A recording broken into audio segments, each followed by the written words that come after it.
excited ka ba? Baka nakatulog na yung iba. Ayan. So, ayan, bago po tayo magsimula, magkasabi lang po ng isang pagpupunan. No? So, bago po tayo magsimula sa ating gawain, pwede po ba na yung ating, wala mo muna mag-Facebook sa church? Amen? Amen. Wala mo nang makikipag-chat sa church? Pwede po ba?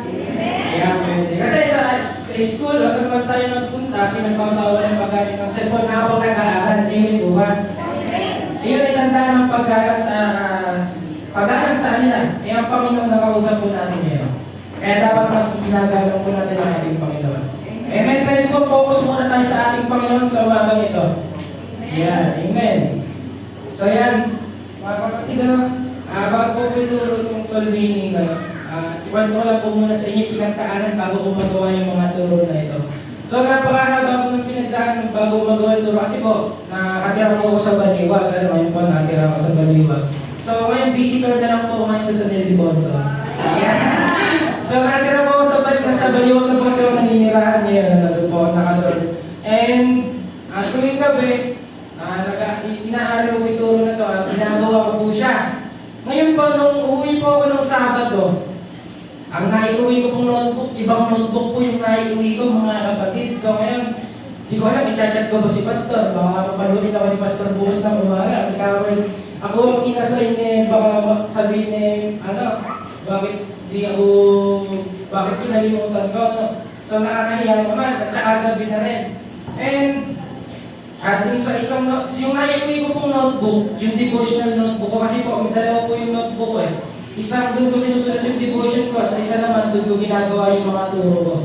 So yun, pag-uwi ko dito mga kapatid, ewan kung iiyak ba ako, kasama ba ako sa Panginoon, na, alam niyo mga kapatid, tinuruan ako ng Panginoon na hindi magtiwala sa sarili ko eh.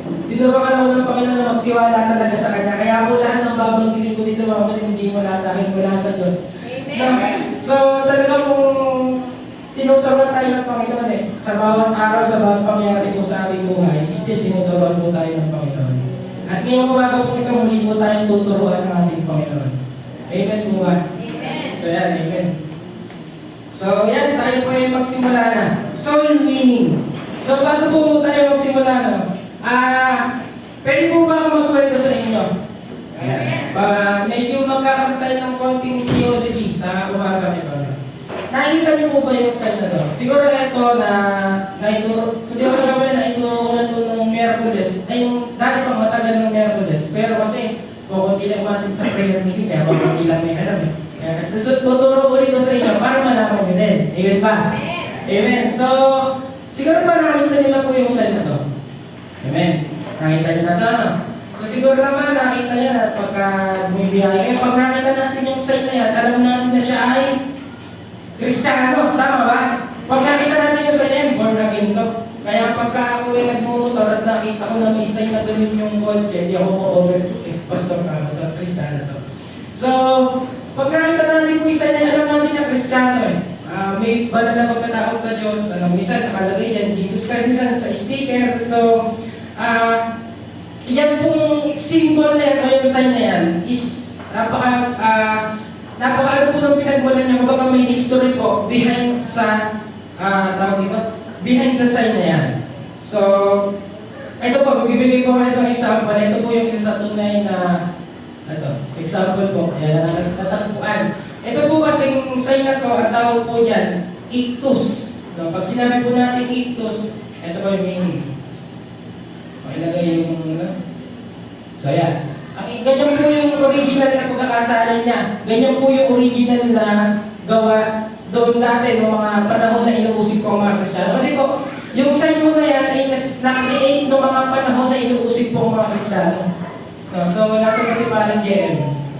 Yung paabot niya ako maraming magdodrawing lang tayo sa umagang ito. Pwede po ba? So yan, nakalimutan ko kasi magpadala ng assignment na isa sa GC natin, na sana magdalahin ko kayo ng illustration board eh. Kasi mag-aaral po tayo eh, po ba? So yan.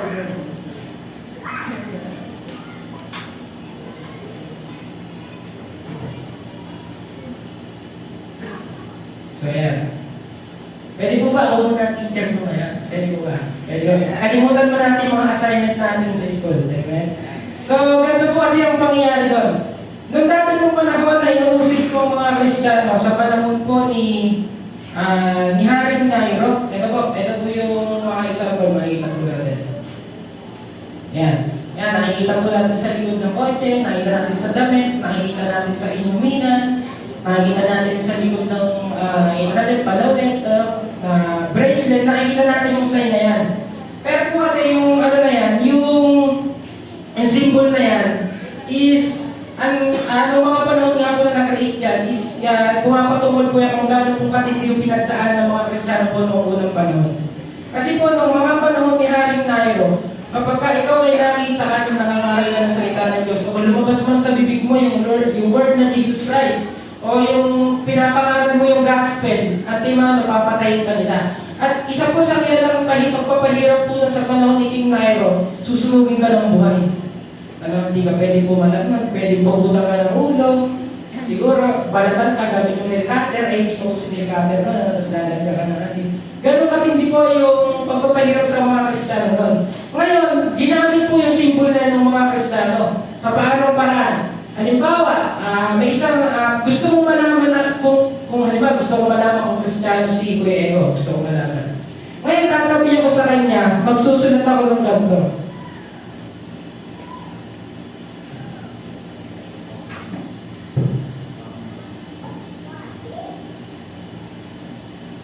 Magsusulat po ako ng ganyan sa tabi niya. Magsusulat po ako ganyan, nakikita po yung mga nakikita niyo.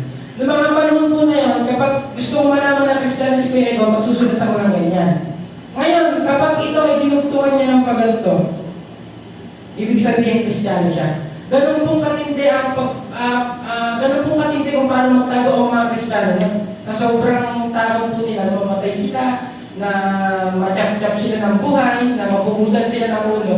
So, ganun po katindi ang pinagdadaan ng mga Kristiyano noong unang panahon. Kaya po, ngayon sa panahon po natin, kung ngayon sa Pilipinas, buti tingnan po natin ngayon sa Pilipinas, libre na yung pangangaral ng salita ng Diyos, talagang legal na ang pagiging Kristiyano sa bansang Pilipinas. Ang problema yung mga Kristiyano, tinatamad. Hindi alam ang gagawin kung ano ba yung mission, nakalimutan na yung mission nila. What is our mission? Go and make disciple. Yan po ang pinaka-mission po natin bilang mga Kristiyano. Ang humayo at magpakarami ba? Hindi. Humayo at ipangaral ang salita ng Diyos. So yan. And isa pa po sa mga example po natin is kung paano namatay po yung mga unang apostol. Si Bartolome, ayan po ang gamit sa kanya, hinagupit siya ng hinagupit. Si Mateo naman, pinusukan siya ng sibat.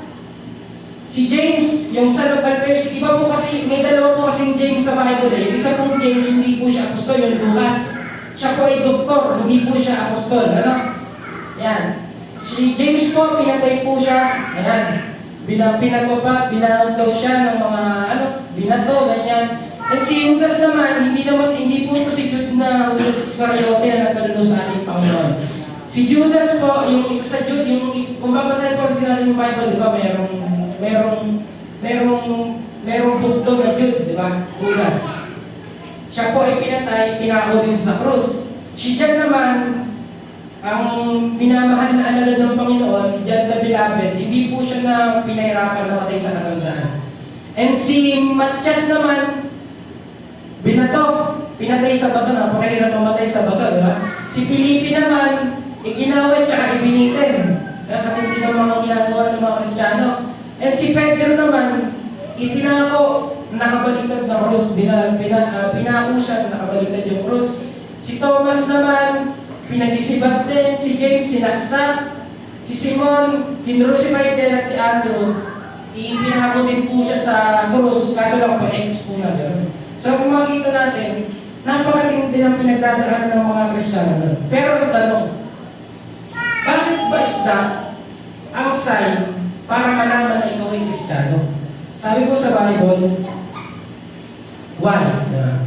Sabi po sa Bible, sabi sa Matthew chapter 4 verse 19, Sinabi ni Jesus sa kanila, sumunod kayo sa akin at gagawin ko kayong mga mangingisda ng mga tao. Yung mga panahon po kasi ngayon, ang pinaka-popular na trabaho po ng isang tao ng mga panahon ngayon, mangingisda. Manghuli ng isda, mangingisda. So, ibig sabihin, tayong mga Kristiyano, tinawag tayo ng Panginoon sa pagpapangaral talaga ng salita ng Diyos. Wala kayong mababasa sa Bible na si Juan ay tinawag sa pagtugtog ng drums. Si Bartolome tinawag sa pagtugtog ng piano o ng mga instrument. Wala po kayong makikita. Ang pinaka-mission po natin, ang pinaka-ministry po natin sa Panginoon ay ang pangaral ng salita ng Diyos. At ito po, para lang po sa akin ito. Hindi po kasi namin pwedeng sabihin na wala tayong gift sa pagpapangaral ng salita ng Diyos eh. Kasi oras na maging Kristiyano ka at naranasan mo yung pagmamahal ng Diyos, i-share mo talaga. Kasi kung puno-puno ka at nag-uumako ka, tsak na may sosobra eh. May sosobra yung pagmamahal ng Panginoon sa atin, tsak na may sosobra. Ngayon, ano gagawin natin sa sosobra na yun? Yun yung ibabahagi natin sa kanila. Kapag naranasan natin yung totoong pag-ibig at nag-uumako ng pag-ibig ng Panginoon sa bawat isa sa atin, sa tingin ba natin, hindi ba natin i-share ang Panginoon sa iba? May-share po ba natin ang Panginoon sa iba? Amen. So, tanong mo sa katabi mo, ilan puso na bang natin mo sa Panginoon? Ayan. So, kailangan, papasok po tayo ngayon sa tinatawag natin na the important things to do before soul winning. So, sa pag-soul winning po, meron po tayong dapat tandaan. Meron po tayong dapat na i-consider before tayo humayo at magpahayag ng salita ng Diyos. So, sakit na pagtuturo lang po ito, no? And, una sa lahat, alamin muna natin kung ano evangelism. Evangelism, the spreading of the Christian gospel by public preaching or personal witness. So ngayon siguro lagi nyo narinig yung word na evangelism. Tama ba? Narinig nyo. So siguro lagi nyo rin narinig yung gospel, yung word na gospel. Tama ba? Narinig po ba natin yung word na gospel? Yes. Narinig natin. Ngayon, lagi natin narinig yung word na gospel, pero hindi natin alam kung anong ibig sabihin ng word na gospel. So pag-aralan po natin yan. Ano nga ba ang gospel? The gospel is, si Jesus ay namatay, inilibing, at muling nabuhay. Yan po ang gospel ng Panginoon. Bakit naging mabuting balita siya? Kasi po, kung babasahin po natin, si Jesus ay namatay, inilibing, at muling nabuhay. Ang mabuting balita doon, si Jesus hindi siya natiling patay, muli siyang nabuhay. At ang ibig sabihin po ng mga kapatid, nung nanampalataya po tayo sa Panginoong Jesus, yung pananampalataya natin hindi na sayang sa Kanya dahil muli siyang nabuhay. Amen? May aasahan tayo, may buhay tayong pag-asa na inaasahan na pag namatay tayo at kunin tayo ng Panginoon, sa langit tayo pupunta. Kasi nanampalataya tayo sa daan ng katotohanan, si Jesus po yun. Amen ba? So ngayon, tanong mo sa katabi mo, sigurado ka na ba? Paano kung paglabas mo dyan, nasagasaan ka? Di ba? Nasagasaan ka ng airplane, nasagasaan ka ng kuliglig. At tingin mo, saan ka pupunta? Di ba? Tanongin mo yung kapag mo, pag namatay ka ngayon, saan ka pupunta? Sa langit. Sinanamay nilang pala pupunta sa langit eh. Baka sinanamay nilang baka kami lang inanamay nilang magkita sa langit. So, ano pa ang isang kailangan sigurado po tayo. Kasi baka tayo nag-share ng salita ng Diyos, tayo mismo sa sarili hindi tayo sigurado maligtas po tayo. Di ba? So, yun. Gospel. Ngayon naman, pasok naman tayo. The important things to do before soul winning. Ano yung mga dapat natin consider? Ano yung mga dapat nating tingnan sa pag-share ng gospel ng Panginoon? The proper way of evangelism and sharing gospel. So, unang-una sa lahat, pag mag-share ka ng gospel, magbasa ka ng Biblia. Tama ba? Kasi kung wala kang kinain, wala kang ilalabas. Kung wala kang tinanggap, wala kang bibigyan, wala kang ibibigay. Halimbawa, nangingi sa'yo si Kuya Eko ng kotse, wala naman akong kotse, hindi ko ibibigay sa kanya yung gusto niya. So, ibig sabihin nito mga kapatid, napakahalaga na bilang mga Kristiyano, nagbabasa tayo ng Biblia. Ganito kasi po ang panahon po natin ngayon, yung mga generasyon po natin ngayon. Kapag sa isang church, ikaw ay laging nagbabasa ng Biblia, nung unang panahon natin, unang panahon, pag ikaw ay laging nagbabasa ng Biblia, talagang matindig yung pananampalataya. Pero sa panahon natin, kapag kami hawak ang Biblia, Sila yung may kapwera sa church. Paano ko nasabi? Puro ka naman Bible. What I mean, ang ibig ko sabihin mga kapatid parang gano'n, lumalaki na yung ulo mo. Kasi minsan sa church, pagka mas marami kang alam sa Bible, ang tingin sa'yo minsan ng tao, mayabang ka na. Diba, sa panahon natin ngayon, ganun po yung nangyayari po sa church natin. Pero kailangan mga kapatid, bilang mga Kristiyano, lagi kayo nagbabasa ng Bible. Ang tanong, magbabasa pa ba tayo ng Bible? Diba? Minsan kasi mas nagugustuhan natin, mas nababasa natin yung mga activity natin sa school, nakakapag-review tayo, nakakapag-aral tayo ng mabuti, pero yung salita ng Diyos hindi natin aaral. Kaya kapag may nagtanong sa atin, hindi natin masagot kung ano yung dapat natin isagot. Ano nangyayari ngayon? Dumadami ngayon ng mga atheists, yung mga tao hindi naniniwala sa Panginoon. Kasi ngayon, kasagutan nila na hindi po natin maibigay. Kaya po napakahalaga na nag-aaral po tayo ng salita ng Diyos. Amen? Amen. Sabi po sa Joshua 1:8, alam na alam po natin to. Huwag mong kaliligtaan basahin ang lahat ng utos at pagbulay-bulayan mo yung araw at gabi upang matupad mo ang lahat ng nakasaad doon. Sa ganoon, magiging masagana at matagumpay ang iyong pamumuhay.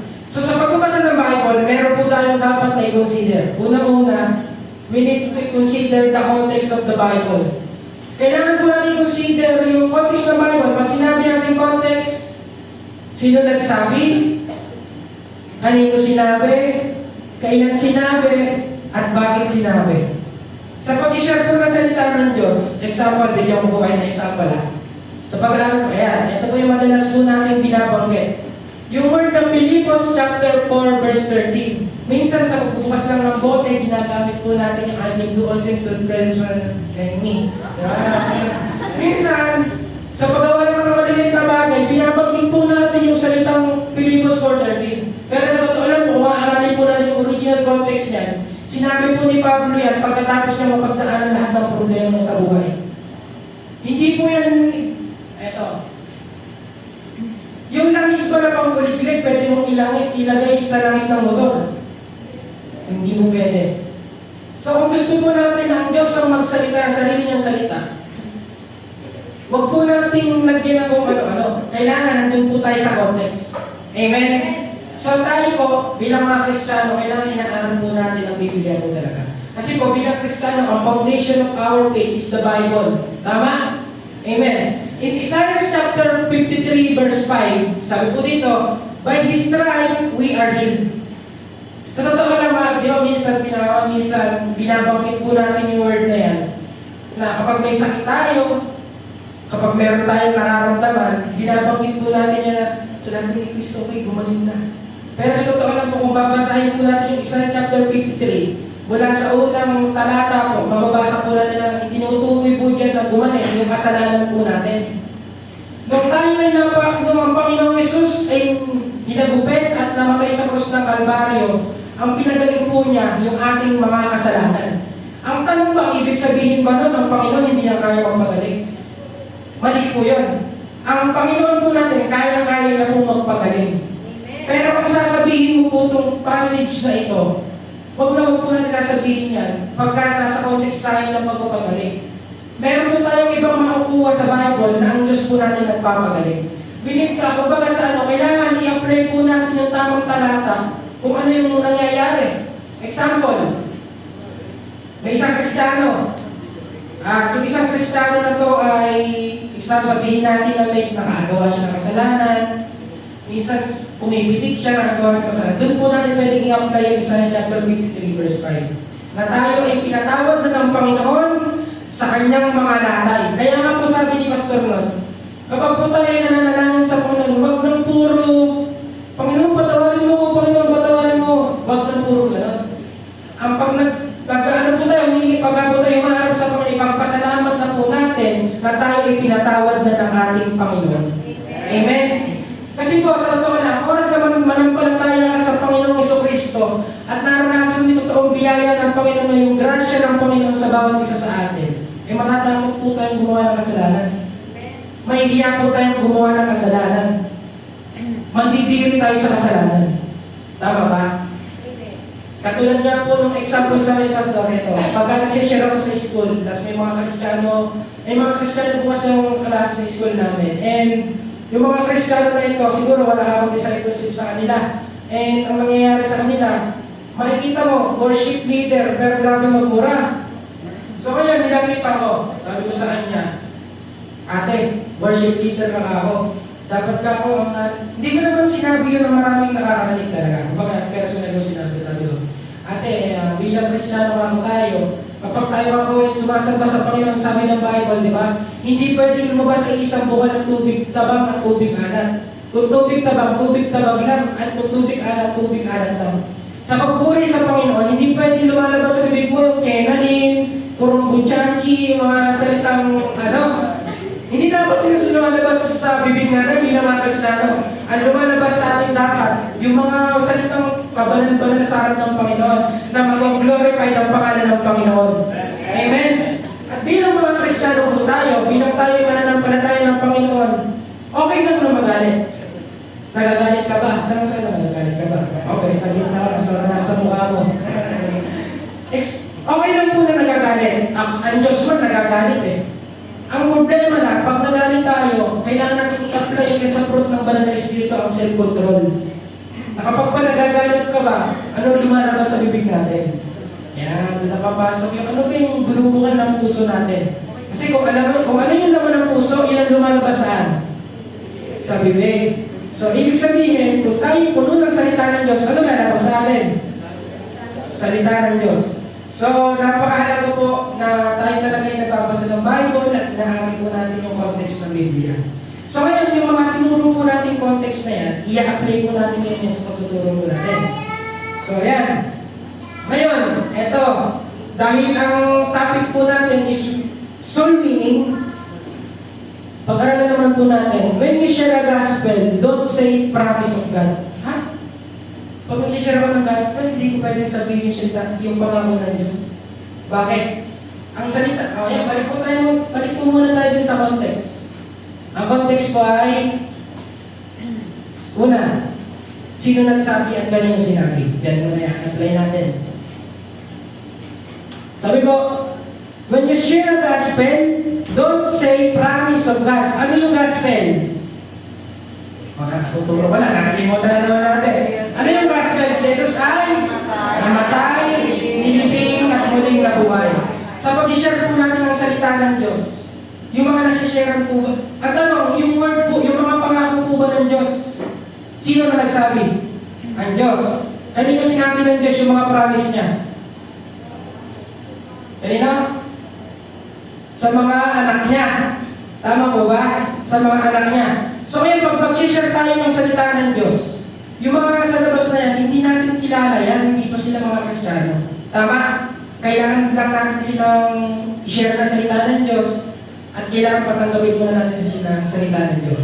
Ngayon, sa pag-share po natin ng gospel ng Panginoon, huwag po tayong magsasabi ng, alam mo, promise ng Diyos, buhay na ganap at kasiyasiya, buhay na siksik, liglig at umahabaw. Yung mga promise po ng Panginoon, example, yung promise ni Abraham, sinabi natin, habang nag-share po tayo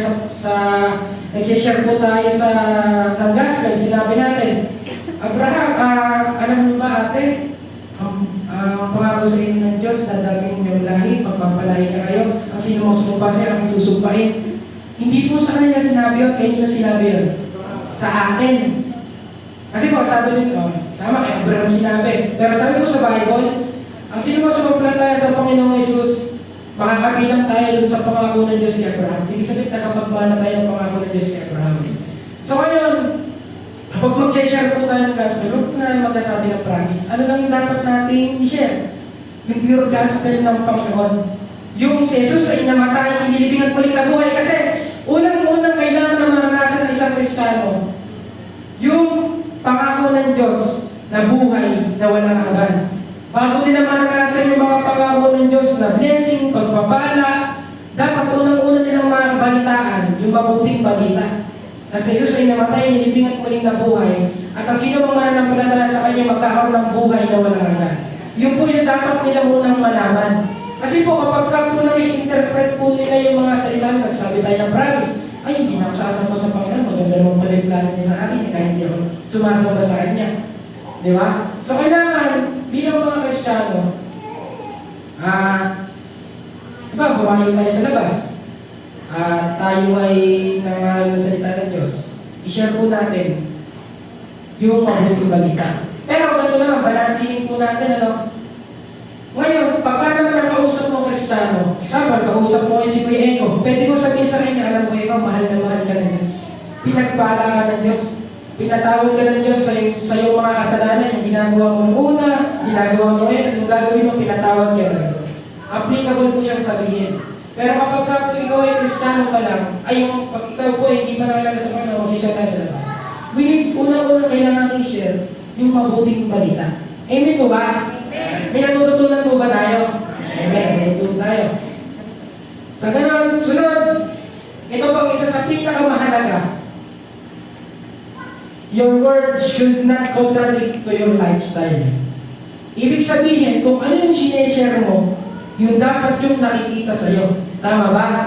Amen. So, kapag ikaw ay nag-share ng salita ng Diyos, nagbabahagi ka ng salita ng Diyos, kung ano pala dapat yung isinuturo natin, yung pala dapat yung nakikita sa atin. So, eto, ako po, bilang Kristiyano po ako, ako ba lang na minsan pag nagtuturo ako yung tinuturo, alam niyo yan, tuturo ko sa inyo, pero tinuturuan din ako ng Panginoon. Tsaka, kapag halimbawa, nag-share ako ng salita ng Diyos, tumatayo ako po sa harap niyo kung ganito, nag-preach po ng salita ng Diyos. Tapos, lumipas yung ilang linggo. Kapag kami bagay na gagawin ako, halimbawa, puminik ako minsan, ang pinapaalala sa akin ng Diyos yung mga tinuro mo, di ba, tinuro mo yan? Ganun, di ba? So tayo bilang mga Kristiyano, we need to, kailangan natin na makita sa atin kung ano yung tinuturo natin. Tama mo ba? Amen! So ngayon po, tingnan po natin sa Matthew chapter 7, verse 25. Sabi ko, huwag kayong humatol na kayo hindi sapagkat hatulan kayo ng Diyos ayon sa paghatol ninyo sa iba at susukatin kayo ayon sa panukat na ginamit ninyo sa iba. Bakit mo pinapansin ang tuwing sa mata ng iyong kapatid ngunit hindi mo pinapansin ang troso na nasa iyong mata? Paano mo masasabi sa iyong kapatid, halika't alisin ko ang tuwing mo, gayong troso ang nasa mata mo? Mapagkunwari, alisin mo muna ang trosong nasa iyong mata at sa gayon, makakakita kang mabuti at maaalis mo ang puwing ng iyong kapatid. So, ibig sabihin pala, kailangan, bago tayo mag-ayos ng buhay ng iba, ayusin muna natin ang buhay natin. Amen? Bago tayo mag-share ng pagmamahal, dapat sa atin unang nakikita ang pagmamahal. Bago tayo mag-share ng pagbibigay, dapat unang makita sa atin ang pagbibigay. Amen? Bago tayo mag-share ng salita ng Diyos, ng Holy Word of God, dapat tayo unang-unang holy. Amen? Ang sabi ng Panginoon, maging banal kayo sapagkat ang inyong Ama ay banal. Amen po ba? So, kailangan bilang tayo mga Kristiyano, we need to be holy. Ibig pong sabihin ng holy, hindi ka na makakagawa ng kasalanan. Iba po yung nagkasala, iba yung patuloy sa pagkakasala. Bilang Kristiyano, sabi na ako ni Peter Tanji, isang pastor, sabi ko niya, normal na sa isang Kristiyano ang mapul sa kasalanan. Kasi kapag tayo napupul sa kasalanan, nakakaramdam tayo ng kalungkutan. Tama po ba? Pag nakagawa tayo ng kasalanan, nakakaramdam tayo ng kalungkutan. Ang hindi normal, yung inaaraw-araw mo yung kasalanan at wala ka nang nararamdaman na kalungkutan, ini-enjoy mo na. Ang tanong, mga kapatid, nasaan tayo doon? Tanong sa kapatid, nasaan tayo? Nasaan ka, Benes? Nasaan ka, pare? Ayan. So, normal lang na tayo minsan talaga bilang mga Kristiyano. May nadudulas tayo, nadalaglag tayo, madalapa tayo. Pero ang pinakamahalaga mga kapatid doon, yung paglapit natin at yung humbleness natin sa Panginoon. Because we are saved by grace. Tama? Niligtas tayo ng Diyos dahil sa kagandahan loob niya. Ibig sabihin, minsan, ito sinasabi ko to sa mga anak ng Diyos, minsan, sa pag-share po, minsan kapag po tayo nagkakaroon ng minsan ng kasalanan, Hindi na po yung kasalanan natin ang nakikita ng Ama, kundi yung dugo ng Panginoong Hesus na tumaga sa krus ng Kalbaryo ang nakikita na niya. Diba? Sabi nga, Jesus Christ is the mediator within us and God. Ibig sabihin, kung tayo minsan ay tumipitik, minsan tayo ay medyo nadudubilas. Ang Diyos po natin, pinatawad na tayo sa ating mga kasalanan. Ang questionable lang po kasi kung nagpapatuloy tayo sa kasalanan. Amen? So yan, hayaan ko po kayo na magnilay-nilay sa ating mga sarili kung ano yung mga bagay na dapat nating itama. Amen? Yung desire po yan, galing din sa Panginoon yan. Yung desire na magbago ka, yung desire na umiba ka ng landas, natin nasa mundo ka, dumaan ka sa way ng Panginoon. Yung desire po na yan, galing din po sa Panginoon yan. Kaya totoo po yung sinasabi ng salita ng Diyos, na talagang wala tayong magagawa kung wala ang pagsama ng ating Panginoon. Because sa ating sarili lang, mahina po tayo eh. Sa ating sarili lang, makagawa tayo ng kasalanan. Pero dahil sa pagsama ng Diyos, sa presence at grasya niya, kaya tayo nagpapatuloy ngayon sa kanyang harapan. Amen? So, yan. Ang tanong, ganito po kasi nangyayari. Naniniwala po ba kayo sa word na huwag kayong mag-judge?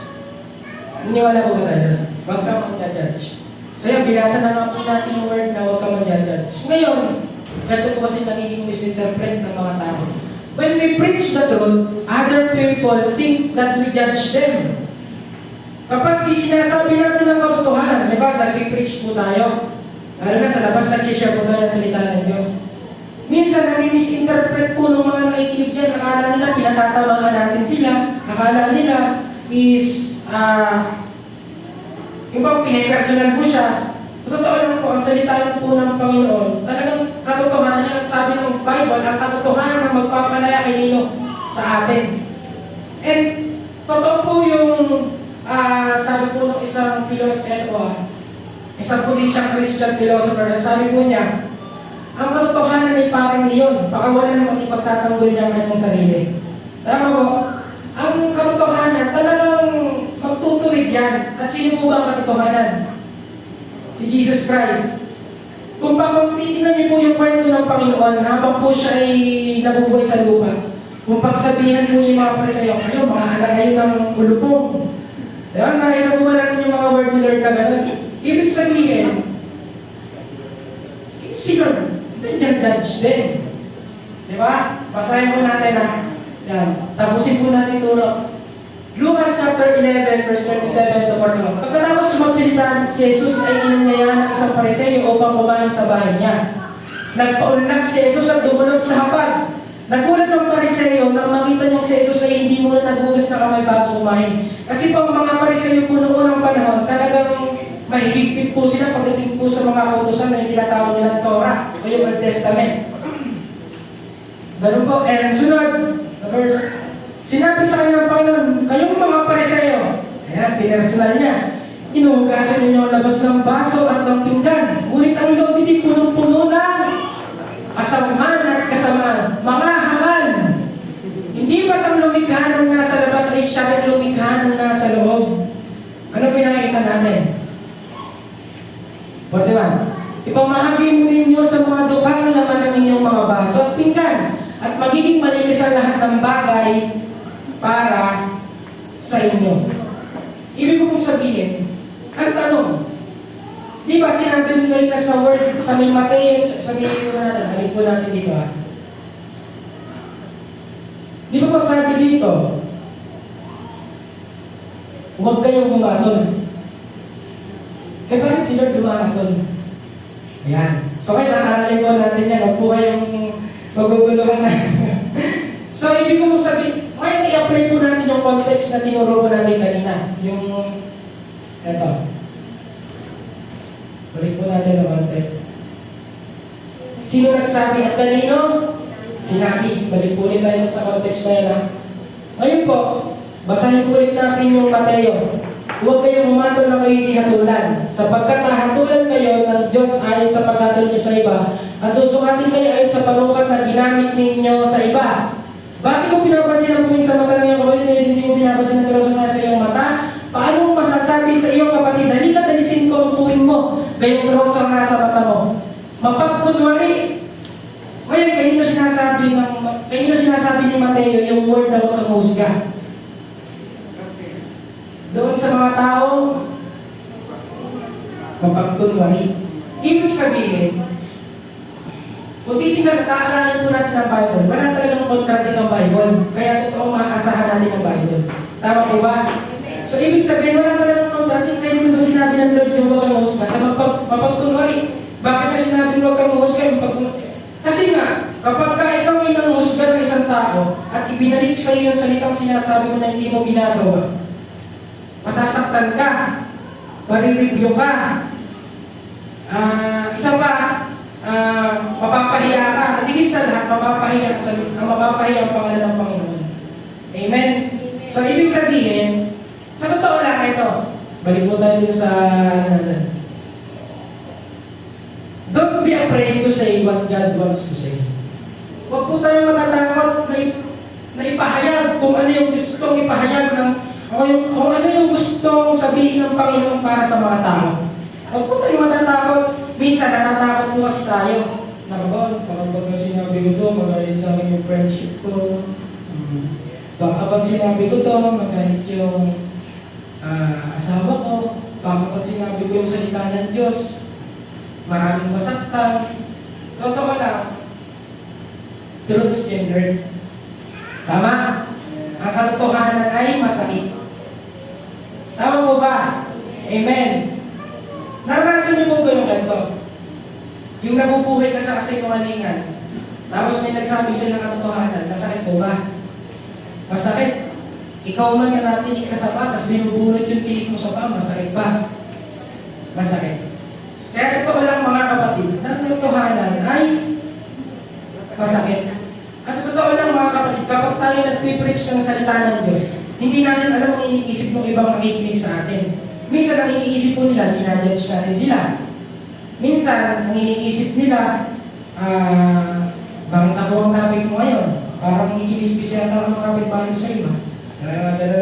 So, ibig ko na sabihin mga kapatid, sa pag-share tayo ng salita ng Diyos, talagang may point na parang nag-judge tayo. Tama ba? Pag nagsasalita tayo ng katotohanan, lumalabas minsan parang nag-judge tayo sa tao. Pero totoo lang, yung salitang sinasabi mo, hindi naman din galing sa iyo eh. Kanino galing?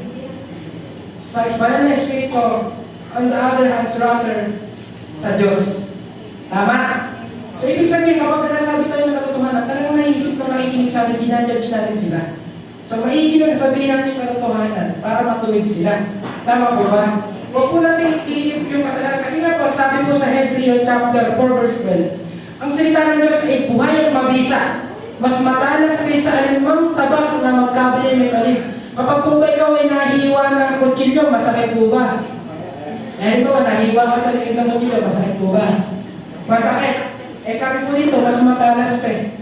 Bisa mo talagang masakit. At ang matindi pa dito, ito'y tumatagos maging sa kaibuturan ng kaluluwa. Maging yung kaluluwa natin nasusugatan. At espiritu ng mga kasukasuhan at buto. At nakakaalam ng mga inisip at binabalak ng puso. At totoo lang, hindi ko alam yung iniisip na bawal sa atin, pero alam ng Diyos ang iniisip nyo. Nating lahat ngayon. Sabi dito, mas matalas. Talagang bilang Kristiyano, masakit talaga.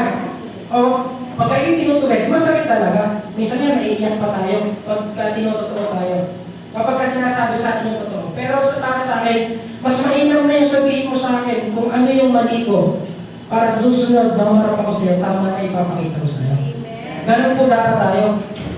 I-admit, wag po tayong ganito. Minsan kasi kung sino yung nagsasabi sa atin ng katotohanan na natitingin natin doon sa taong kalaban natin.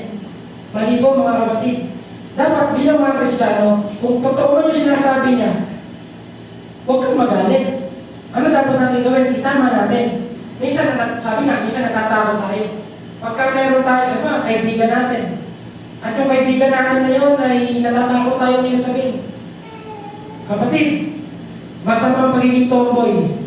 Kapatid, masamang pagiging bakla. Kapatid, masama yung paninigarilyo. Kapatid, masama yung pagsasyabu. Siyempre, masama talaga yun. Kapatid, masama ang paninigarilyo. Kapatid, masama ang panunod ng porn. Kapatid, masama yung ginagawa, hindi ka naoban ng Diyos yan. Kaya ba natin sabihin sa mga taong malapit sa buhay natin? Minsan mahirap, pero gusto ng Panginoon sabihin natin kung ano yung totoo. Amen? Kasi naniniwala tayo na ang totoo ang makapagbabago sa kanila. Ang katotohanan ang makapagbabago sa kanila. Ang tanong, sino po ba'y katotohanan? Jesus Christ. Si Jesus lang po ang makapagbabago sa tao, hindi po tayo. Dahil tayo ay instrumento lang po ng Panginoon. Amen? And sunod, bago ko siya, may natututunan po ba tayo? Natututo. Sunod, in winning souls, the glory is not ours, it belongs to our God. Amen? Minsan, ganito, kapag ikaw yung Kristiyano na laging nagtatights at nag-offering, ikaw malaking ulo. Minsan, ano naman dito nun? Minsan, kapag ikaw yung Kristiyano na laging yung mabunga sa, ikaw yung marami lagi nadadala sa Panginoon, lagi kang nakapag-share, magaling kang mag-share, may punto yung mag-share mo, lumalaki ulo natin. Lumalaki, nagyayabang tayo. Parang kinukuha natin yung glory na dapat sa Panginoon, kinukuha po natin. So dapat, lagi natin tatandaan na tayo ay instrument lang ng Panginoon. Example, ito. Ano to? Anong type ng instrument to? This is a guitar. Guitar. Sa tingin niyo mga kapatid, kung inahayaan ko lang dyan, may kwenta ba yung guitar? Wala siyang kwenta. Paano kung ito ay sinaksak ko na at ginamit ko na? Magkakwenta ba? Magkakwenta. Ganun ka din, wala kang kwenta. Magkakwenta ka lang kapag pinagamit mo yung buhay mo sa Panginoon. Amen? Kapag ang Panginoon mo, kapag ang instrument, ikaw mismo, sarili mo, pinagamit mo yung sarili mo sa Panginoon, doon ka lang magkakaroon ng kwenta. Kasi tayong lahat, makasalanan tayo sa harap ng Diyos. Wala tayong lahat kwenta, makasalanan tayo. Pero kapag pinagamit natin yung buhay natin sa Panginoon, doon lang tayo magkakaroon ng kwenta. Kaya sabihin mo sa katabi mo, kapatid, may kwenta ka pala. Instrument. We are instrument. Tama? Kung wala ang Diyos, wala tayo. Kaya hindi natin pwedeng idahilog sa Panginoon. Panginoon, hindi kagana ng church na ito kung wala ako dito. Talaga? Panginoon, kung wala ako dito, kung walang drummer, hindi makapagpupuri ng maayos ang church na ito. Kung walang gitara, walang instrument, hindi makapagpupuri ang church na ito. So, lang sa New Testament, kung babasahin natin ang Bible, makikita natin doon na umaabot sila kung himno. Walang instrument. Pagka nakakatipon sila ng mga apostol, pag nakakatipon sila sa mga bahay, wala silang dalang gitara. Ay buti ng Diyos. Ay buti ng Diyos. Ala! Puro himno lang sila ng pagpupuri sa ating Panginoon. Kaya po mga kapatid, eto kapag po tayo pupunta sa church, huwag po natin hanapin yung sensation. Pag sinabing sensation, ganito kasi yan. Kapag hindi natin ramdam yung pagpupuri sa Panginoon, hindi tayo makapagpuri sa Panginoon. Kapag hindi maganda yung tugtungan at wala sa tono yung kumakanta, hindi tayo makapagpuri sa Panginoon. Meron po ba tayo na dumarating po tayo sa ganun? Pero isa po sa natutunan ko mga kapatid, even na hindi mo nararamdaman, magpuri ka sa Panginoon. Kasi kilabutan ka man o hindi, ang Panginoon kasama ng mga anak niya. Amen? Amen. Glory to God, purihin ka natin ang Panginoon. Ngayon, dahil alam na po natin yung mga dapat natin tandaan sa pag-win soul, pasok na po tayo sa sinatawag na the importance of soul winning. Bakit nga ba mahalaga ang pag-soul winning? Ano ba yung kahalagahan? Ano ba yung dapat natin gawin? Bakit kailangan natin i-share ang salita ng Diyos? Unang-unang puntos, dahil may impyerno. Amen? Nagsashare tayo ng salita ng Diyos dahil may impyerno. At alam natin na ang sino mang tao walang pagkakakilala sa Diyos at hindi na ng palataya ng totoo sa Panginoon bilang sariling Panginoon tagapagligtas ay pupunta sa impyerno. Hindi po ako nagsasabi niyan.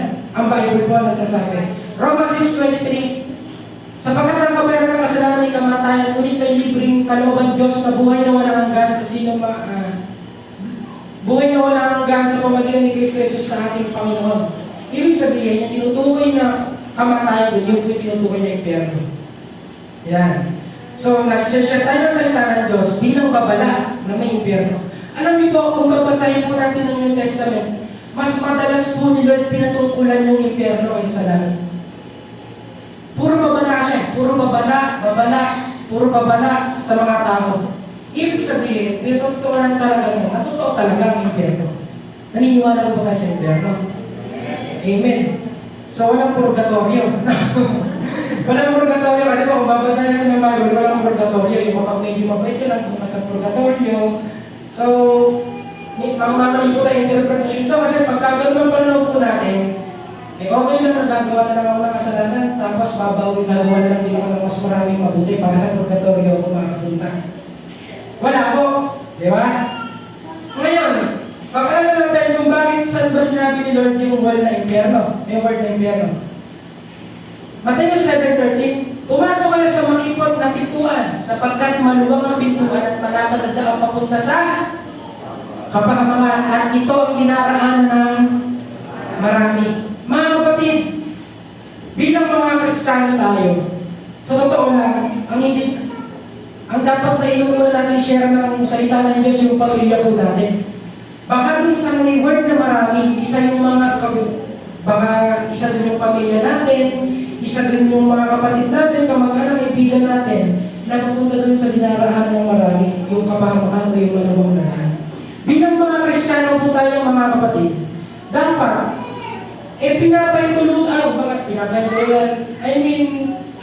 binababaalaano natin sila kung ano yung kapupuntahan ng buhay nila pag nagpatuloy sila sa maluwang na daan. Kasi bilang tao, meron tayong tinatawag na sinful nature. Pag sinabing sinful nature, ganito. Di ba, may pupuntahan ka ng bayan. At pagpunta mo ng bayan, may 2 daan ka na dapat mong daanan. May daan na masikip at may daan na maluwang. Gamitin po natin yung pag-iisip natin bilang tao. Bilang tao, saan ka dadaan? Maluwang ka dadaan. Di ba? Di mo magpipilitin yung sarili mo dun sa masikip kasi nga masikip. On the other hand, sa kabilang banda, kung magamin na isip mo ng tao, doon tayo sa maluwang dadaan. Ang nakakalungkot, eto, tanong ko po sa inyo mga kapatid. Ngayon po ba, saan po ba tayo dumadaan? Pag sinabi po natin kasi makipot na daan, pag sa makipot na daan ka dumaan, di ka magalaw na maayos. Hindi ka malaya. May disiplina. Pinipigilan yung mga dapat na hindi mo gawin. Pag dumadaan ka sa makipot na daan. Pero kapag ikaw ay dumadaan doon sa maluwang na daan, pag sinabing maluwang na daan, lahat pwede mong gawin. Lahat ng di ka tugod sa Panginoon, pwede mong gawin doon. Kasi daw, maluwang, makakatalo ka ng maayos. Party. Suntukan. Sipa-sipa. Yosi-yosi. Ang tanong, saan po ba tayo dumadaan? Kasi po, minsan isang tao kung bakit ayaw sumali sa ministry, ayaw umalit sa church. Kasi nga, ang dami ikaw bawal yan. Ang daming bawal naman, ang dami namang hindi dapat gawin. Dapat lang na may bawal. Amen? Dapat lang na may pagbawal kasi kung walang bawal, baka kung ano na ginagawa natin dito. Baka nagtuturi na tayo sa takas. Diba? Kung ano yung tinuturo dito, ilan ipapakinggan nyo. Hindi po dapat gano'n. Dapat nandun po tayo dun sa maskipot na daan, talagang may disiplina. Minsan kaya natatakot tayo, nahihiya tayo, ayaw na tayo matend kasi alam natin, nadidisiplinahin tayo pag dumaan tayo sa makipot na daan. Sa pagsunod sa Panginoon, may disiplina. Dapat, sabi nga ni Pastor kahapon, sa pagsunod sa Panginoon, hindi dapat committed na utak. Committed dapat ang kaluluwa. Amen? Sa pagsunod sa Panginoon. Sa pagsunod sa Panginoon, talagang hindi naman yung pinangako ng Panginoon, nakapagsunod kayo sa akin, yayaman na, kumbaga sa ano bigla kang yayaman. Hindi naman pinangako ng Panginoon na kapag ikaw ay sumunod sa akin, hindi na mahirap. Totoo lang, sabi ng Panginoon, kapag sunod kayo sa akin, sinusubo kayo sa mga alakdan, sinusubo kayo sa mga asong lobo. Pero ang sabi niyo doon, mag-ingat kayo. Ibig sabihin, may pag-iingat talaga. Kapag sumusunod tayo sa Panginoon, kalooban ba ng Panginoon yung gagawin ko na to? Kalooban ba ng Panginoon yung gagawin ko na to? Kalooban ba ng Panginoon? Itinatama na nag-iingat po tayo sa sarili po natin. Amen! Amen! Amen! Yan. Pakisumo yung katabi. Buhay ka pa ba? Yan. May natutunan mo ba? Amen! Sunod, may langit. Tama? Kung may impyerno, merong langit. At ngayon, nagsabi po ng Mateo, ay hindi. Mateo ba rin nakalagay dito? Sa pahayag po yan. Nagkamali lang po nakalagay kasi may ginaantok na ako kagabi. So, yan. Pahayag po yan. 20, hindi po nagkamali 21, 14 po yan. 21 po. Sabi po dyan, at papahiran niya ang bawat luha sa kanyang mga mata. Wala nang kamatayan, dalamhati, pagtangis at paghihirap. Sapagkat lumipas na ang dating mga bagay. Balik po tayo dun sa context natin na tinuro kanina. Yung pahayag po ay sinasabi po yan sa mga anak ng Diyos. Ibig sabihin, yung mga karanas lang nito ay anak ng Diyos. Kung ikaw ay hindi pa sigurado anak ng Diyos, nako, delikado yan. Kailangan yung pala, alam natin anak tayo ng Diyos. Paano ba tayo magiging anak ng Diyos? Sabi ng Bible, John 1:12, sino mong sumampalataya sa Panginoon ang siyang bibigyan ng karapatan bilang maging mga anak ng Diyos. So, kung ikaw ay nanampalataya na totoo sa Panginoon, sumunod ka na totoo sa Panginoon, at talagang ipinalo ang buhay mo sa Panginoon, ibig sabihin, anak ka na ng Diyos. So, sabihin mo sa katabi mo, anak ka na ng Diyos. Anak ka ba ng Diyos? Anak ka ba ng Diyos? Yan. So, ngayon, alam natin yung mararanasan natin sa langit. Alam natin yung magandang mararanasan natin sa langit. Ngayon, bilang alam natin yung magandang mararanasan natin sa langit, sabihin natin doon sa mga malapit sa atin, ibahagi na natin si Kristo yung daan para maranasan nila yan. Amen? Yun yung tinatawag natin pag-share ng salita ng Diyos. Amen po ba? Amen. So, sunod, yan, makatinig lang po natin at medyo inaantok na po tayo. So, sunod, because we are accountable to them. May accountability po tayo dyan. Ang mahirap po kasi ang tagal na natin kasama na hindi man lang natin na si Jesus Christ sa kanila. We are accountable sa pag-share ng salita ng Diyos, lalo na doon sa mga malalapit sa atin. Ngayon may rason. Yan. Excited na ba kayong malaman mali reason kung bakit hindi tayo makapag-share ng salita ng Diyos? Excited na? Excited? Sa reason, meron pong mga reason kung bakit hindi po natin magawang mag-share ng salita ng Diyos dun sa mga malalapit sa atin at kapamilya po natin. Unang-una, kasi nakikisama tayo. Ganyan. Minsan sa pagiging Kristiyano po natin, kaya hindi po natin mag-share ang katotohanan ng salita ng Diyos kasi hindi sa atin makikita yung katotohanan ng Diyos. Amen? Minsan hindi po natin ma-share yung kaligtasan kasi nga nakikisama tayo sa kanila. Ngayon kapag tinunbik ka ng Panginoon, i-share mo yung salita ng Diyos, hindi mo ma-share. Bakit? Kasi yung i-share mo, dapat sa'yo muna ma-share. Kasi kailangan ikaw muna yung mabago bago siya yung mabago. Kasi nga nakikisama tayo eh. Yung sabihin, nakikisama tayo sa daloy ng buhay nila bilang mga hindi man naman, bilang mananampalataya mga kapatid. Dapat, nandun tayo sa daan ng Diyos. Amen? Doon tayo nabubuhay sa daan ng Diyos na pinasimulaan ng ating Panginoon. Isa po sa reason yan kung bakit hindi po tayo makapag-share ng salita ng Diyos. Sunod, kasi galit tayo sa kanila. Naranasan niyo po ba yung ganito? Yung napakasama ng tao na yan, hindi ko rin siya deserve ni Jesus yan. Hindi deserve ni Jesus. Hindi deserve ni Jesus yung tao na yun, sobrang sama niya. Kung ano-ano ginagawa, drug lord, diba? Hindi deserve ni Jesus yan. Ang tanong tayo ba, deserve ba natin si Jesus? Deserve po ba natin si Jesus? Hindi po natin deserve ni Jesus. Dahil makasalanan po tayo lahat, walang nakakaabot sa kaluwalhatian ng ating Panginoon. At talagang sa biyaya lang po tayo ng Panginoon, kaya po tayo naligtas lahat. Hindi po natin deserve si Jesus kasi makasalanan tayo, banal po siyang Diyos. Pero dahil sa pananampalataya at grasya ng Panginoon po sa atin, kaya lang tayo nakapaglilingkod at nakakasunod sa ating Panginoon. Ngayon, kung sino, ganito yung nangyari, galit tayo sa kanila, kaya ayaw natin share. Yung kismosa natin kapitbahay, hindi natin pa-share kasi laging kinikismis yung buhay natin. Diba? Yung kapitbahay na laging nangungutang sa atin, hindi natin ma-share. Kasi nga, galit tayo sa kanila. Pero ang tanong in Lucas chapter chapter 5, verse 31-32. Sinagot nila sa Jesus, hindi na kailangan ng ito po, sabihin ko na yung background ng kwento na ito. Yung background po ng kwento ito, na ang Panginoon po ay nangangaral ng salita ng Diyos. Meron po isang maniningil ng buwis ang nagkakalag ng Levi.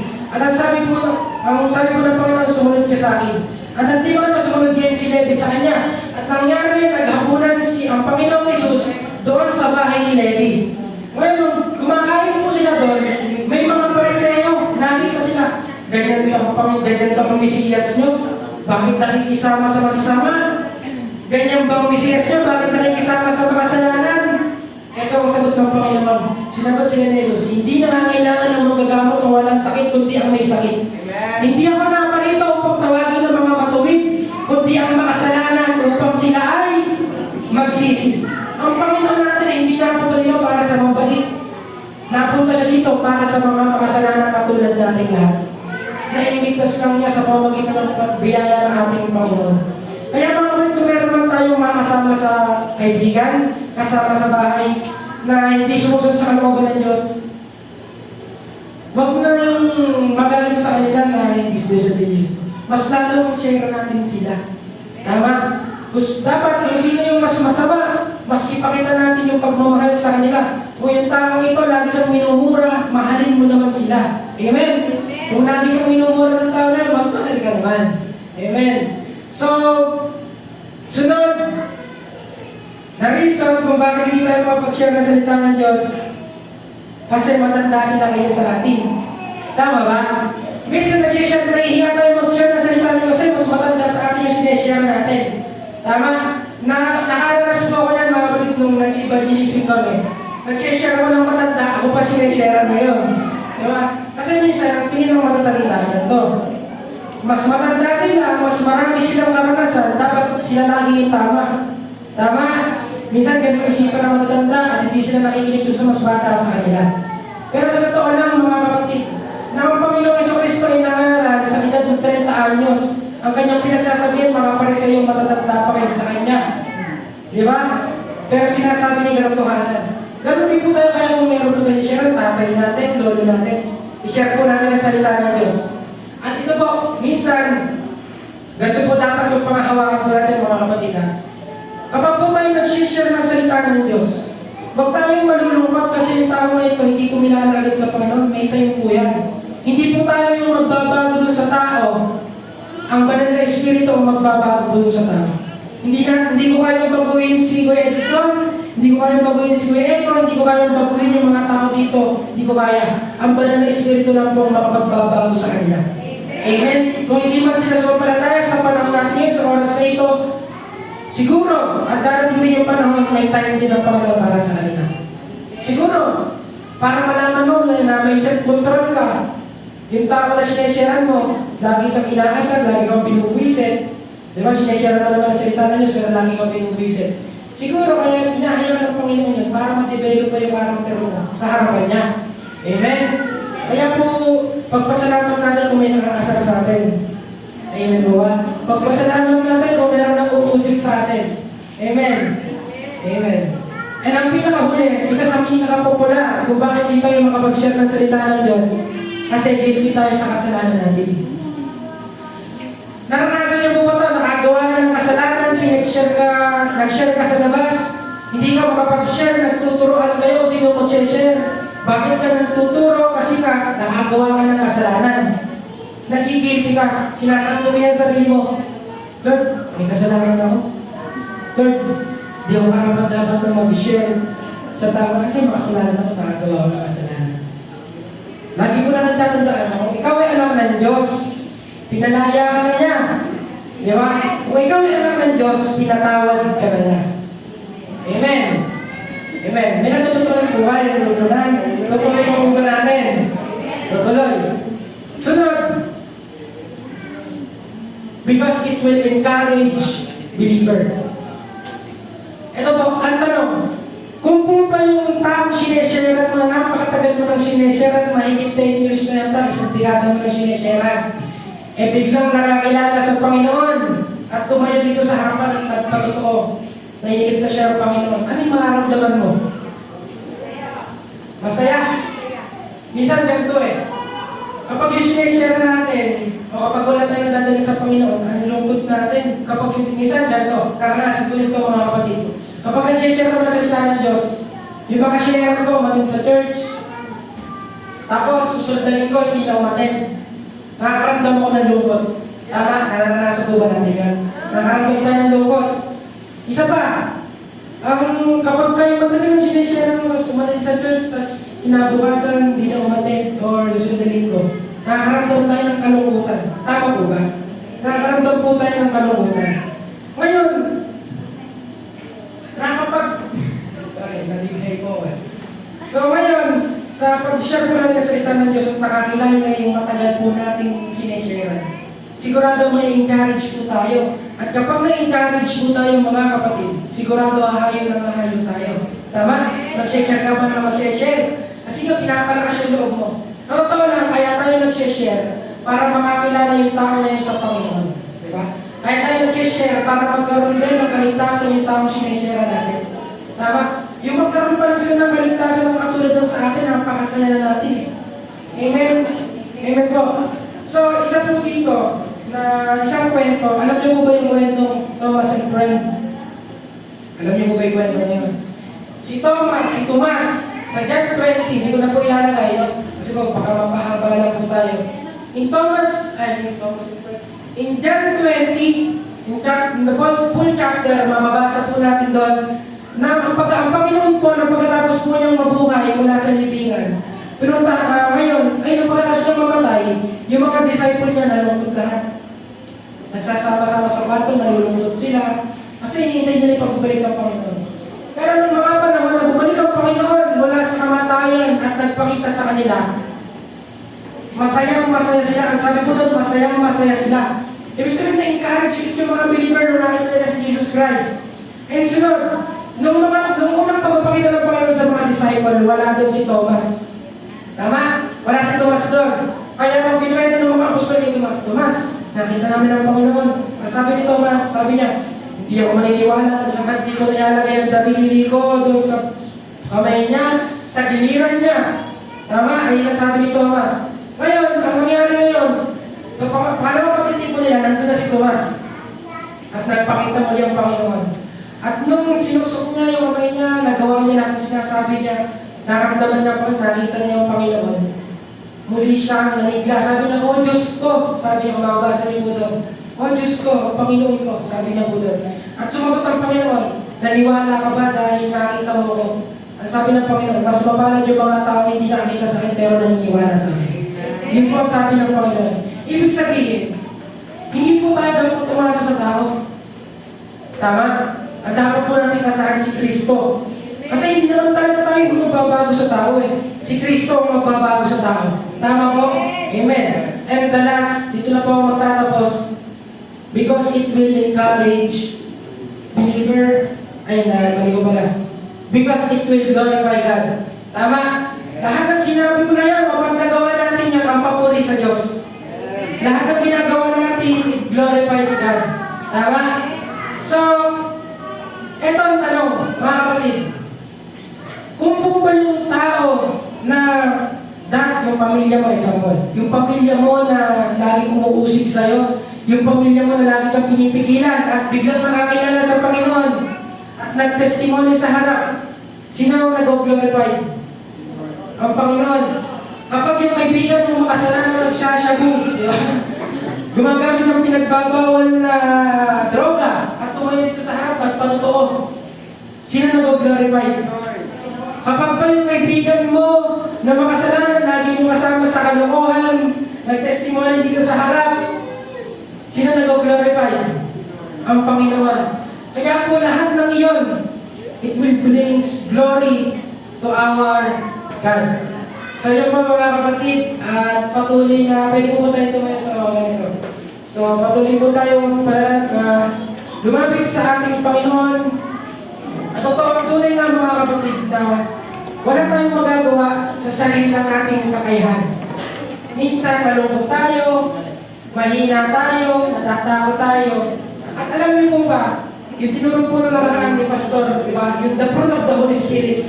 Ang isa po sa mga fruit of the Holy Spirit Spirit ay yung katapangan sa pangaral ng salita ng Diyos. Amen. So, yan, bilang mga Kristiyano, mga kapatid, pwede tayong lumapit sa Panginoon ngayong oras na ito at sabihin ko natin na mahina tayo, wala tayong magagawa sa Panginoon. Panginoon, samahan mo ako. Kung meron ka mga kasalanan na di pa nasusuko sa Panginoon, yung kasalanan yun ang pumipigil sa kaya hindi ka makapag-minister ng mabuti sa Panginoon, maaari tayo lumapit sa Kanya at makakaasa tayo na kung buong puso tayo nalapit sa Kanya, ang Diyos ay kaya tayo patawarin. Amen. Sige po, patuloy po tayong manalangin sa Panginoon. Bibigyan po kayo ng panahon, ng oras para usapin po yung sarili ng ating Panginoon. Sige po, pray.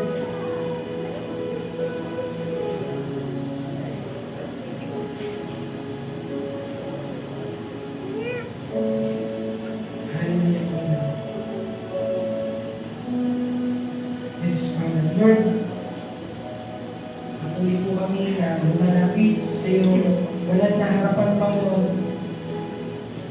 Panginoon, bigyan mo kami ng sapat na lakas upang masyaran yung mga pamilya namin. Bigyan mo kami, Panginoon, ng sapat na kakayanan upang masabi namin yung katotohanan. Bigyan mo kami, Panginoon, ng katapangan upang ibahagi ang iyong salita sa mga taong malalapit sa amin, Panginoon, at sa mga tao na nakakasama namin. Panginoon, patuloy, Lord, na yung pag-ibig na itinaranas mo sa amin mula sa krus ng Kalbaryo, patuloy, Lord, na maibahagi din namin sa iba. Kung paano mo kami minahal, Panginoon, noong una pa lang, ganun din, Panginoon, ang maibahagi namin sa iba. Pakita namin, Panginoon, kung paano tinatanggap at minamahal ang sino ang anak mo na mananampalataya sa iyo. Lord, tunay nga na by your grace na kami nakapaglingkod sa iyo. Sa iyong biyaya lamang, Panginoon, nakapaglingkod kami sa iyo. Sapagat, Panginoon, ngayong umaga nito, O Diyos, kung hindi mo kami binigyan ng desire sa aming mga puso na umatin sa church na ito upang malaman ang salita mo, wala kami dito ngayon, Panginoon. Pero thank you, Lord, sapagkat binigyan mo pa rin kami ng desire, hindi mo inalis yung desire sa amin, na kahit minsan, umatin kami sa church na ito, Panginoon, dahil kailangan o dahil napipilitan, kailangan.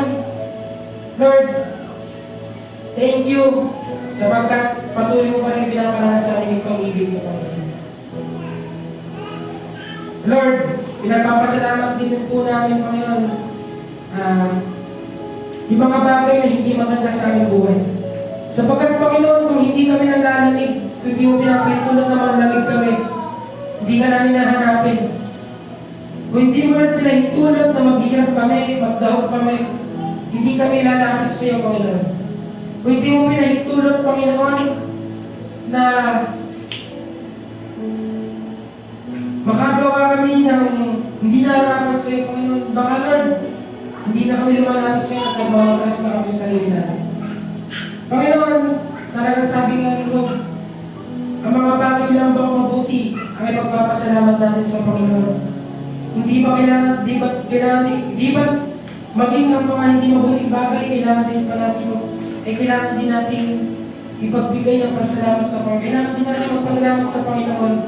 Sapagkat, Panginoon, naniniwala kami, O Diyos, na ang mga pangit na bagay na ito na nagiging dahilan para hanapin ka namin na aming Diyos. Lord, we humble ourselves to you, and hindi po kami nagtitiwala sa sarili namin. Sa iyo lamang po kami nagtitiwala, Panginoon. Gamitin mo ang aming buhay, Panginoon, sa iyong karangalan. Gamitin mo ang aming buhay sa iyong kalwalhatian, Panginoon. At sa mga panahon ng ihina kami, palakasin mo kami, Panginoon. Lagi mo kaming dalhin sa iyong presensya. Lagi mo kaming dalhin sa iyong harapan, Panginoon. Lord, patuloy, Lord, na sa umagang ito, patuloy po namin sa iyong pinagkakatiwala lahat sa buhay namin. Ang mga salita na bitawan sa harap namin, O Diyos, patuloy na tumanim sa aming mga puso at magamit namin ito para sa iyong karangalan. Panginoon, Patuloy na binabalik po namin sa iyo ang pinakamataas na papuri, pagsamba, pasalamat at pagdakila sa lahat sa pangalan ng aming Panginoong Kristo, aming sarili pang tagapagligtas, ang lahat ay mo sabi na. Amen. Patuloy po ang ating Panginoon.